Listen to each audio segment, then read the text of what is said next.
kasus ketiga, ya sebelum menikah Arya dan istrinya yang merupakan warga negara asing membuat perjanjian kawin di depan notaris.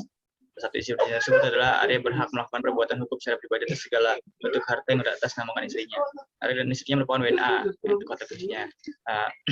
Terus setelah dia bercerai, pisah, terus berebutan hak asuh anak, terus tiba-tiba istrinya Arya itu mau pindah ke negaranya lagi, balik lagi ke negara sendiri. Terus di sini pada soal kasus ketiga itu, soal poin A-nya itu bagaimana keabsahan perkawinan Arya dengan istrinya yang merupakan warga negara asing.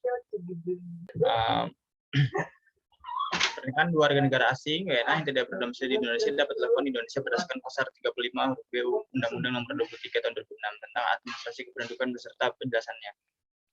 Undang-Undang Nomor 1 Tahun 1974 tentang perkawinan, yaitu harus dilakukan menurut hukum perkawinan yang berlaku di Indonesia.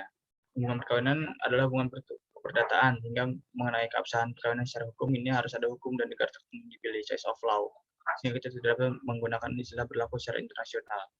Pada dasarnya keabsahan perkawinan harus melihat pada ketentuan hukum perkawinan dari negara asal kedua. Bagaimana akibat hukum perceraian Arya dengan istrinya dalam hal pembagian harta bersama? Harta bersama merupakan suatu akibat hukum setelah terjadinya perceraian. Kedudukan yang ketentuan pasal 37 Undang-Undang Perkawinan. Berdasarkan pasal 97 KH, putusan perkawinan karena perceraian, maka harta bersama dibagi dua.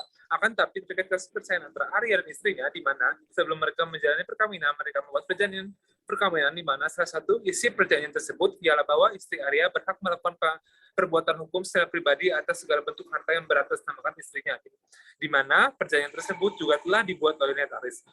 Sesuai dengan putusan MK nomor 69 tahun 2015, maka perjanjian tersebut dianggap sah di mata hukum. Bagaimana akibat hukum terhadap perjanjian kawin yang tidak didaftarkan ke pengadilan negeri setempat atau mencatatkannya pada Dinas Kependudukan dan Catatan Sipil setempat?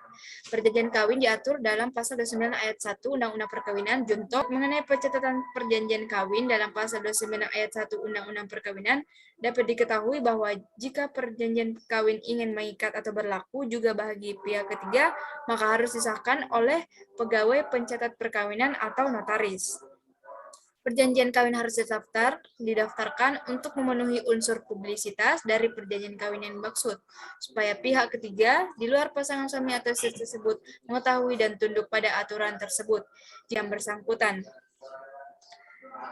Jadi, suatu perjanjian kawin dapat dikatakan sah apabila disahkan oleh pegawai pencatat perkawinan atau notaris, bukan oleh pengadilan negeri.